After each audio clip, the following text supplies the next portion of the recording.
देश में लोकसभा का चुनाव समाप्त हो गया है, लेकिन अब हार पर समीक्षा चल रही है। उत्तर प्रदेश में जब जब हार पर समीक्षा की बात आती है, मंत्रियों के दिलों की धड़कनें तेज हो जा रही हैं। संकेत साफ है कि जिन मंत्रियों के क्षेत्र में भाजपा चुनाव हारी है, अब उनकी खैर नहीं है।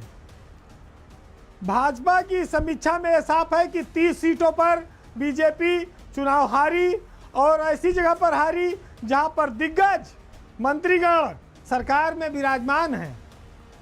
शुरुआती समीक्षा में मुख्यमंत्री ने कहा कि भाई ये गाड़ियों का अलाव लश्कर बंद करिए, हूटर न बजाइए, लाल बत्ती का इस्तेमाल ना हो, ज़्यादा ऐसा कोई काम न करिए जिससे जनता में नाराज़गी फैले। अब मंत्रियों के क्षेत्र की जब समीक्षा की बात आई तो ये पाया गया कि यूपी के 15 मंत्री ऐसे हैं जिनके गढ़ में बीजेपी को हार का सामना करना पड़ा है।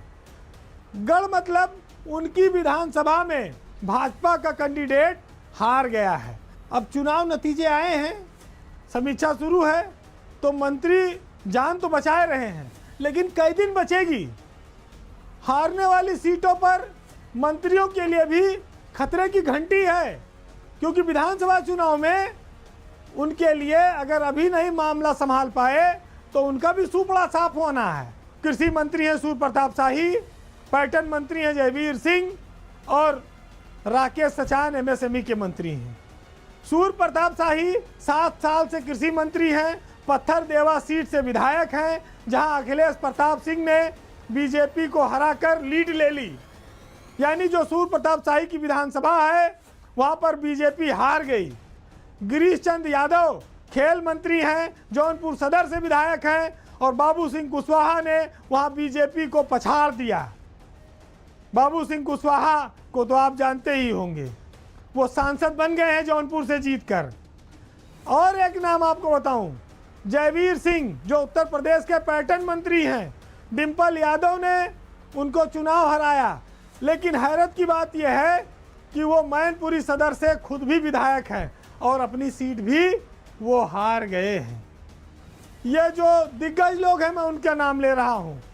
एमएसएमई मंत्री हैं राकेश सचान, भोगनीपुर से विधायक हैं कानपुर देहात के, वो भी चुनाव हार गए हैं। कि नाम बड़े दर्शन थोड़े। मंत्री जी एक एक विभाग में 7-7 साल से न किसान की आय बढ़ा पा रहे हैं, न पार्टी का ग्राफ।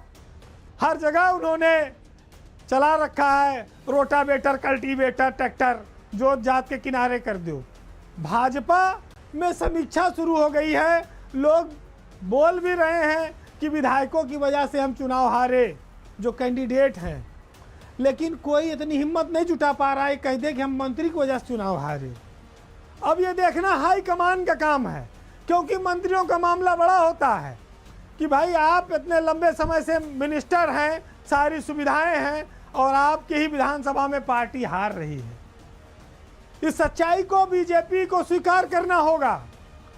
हालांकि ये बात भी तय है, योगी मंत्रिमंडल का विस्तार भी होगा, और उस विस्तार से पहले ये जो हारे हुए मंत्री हैं, इनमें से कुछ पर कैंची, अस्तूरा, गड़ासा, बांका कुछ भी चल सकता है।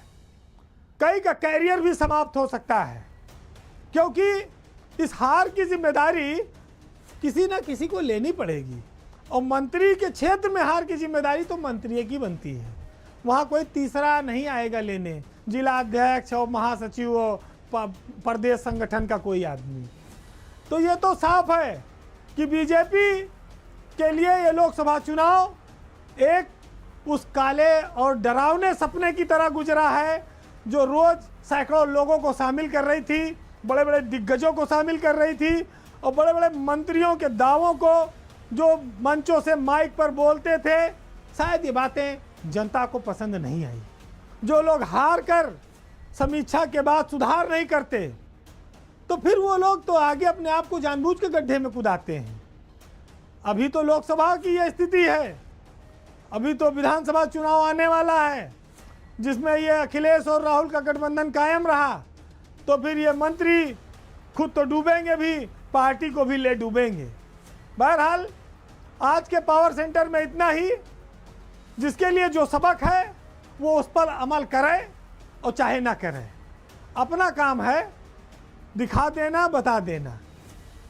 हालांकि जिस दौर में हम लोग हैं उस दौर में मजबूती से, साफगोई से, बेबाकी से अपनी बात कहना भी बड़ी हिम्मत की बात है, साहस की बात है।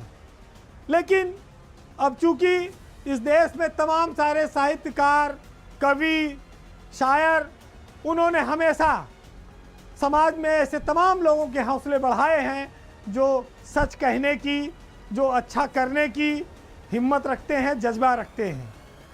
आज वसीम बरेलवी के एक शेर के साथ हम आपको समापन करेंगे।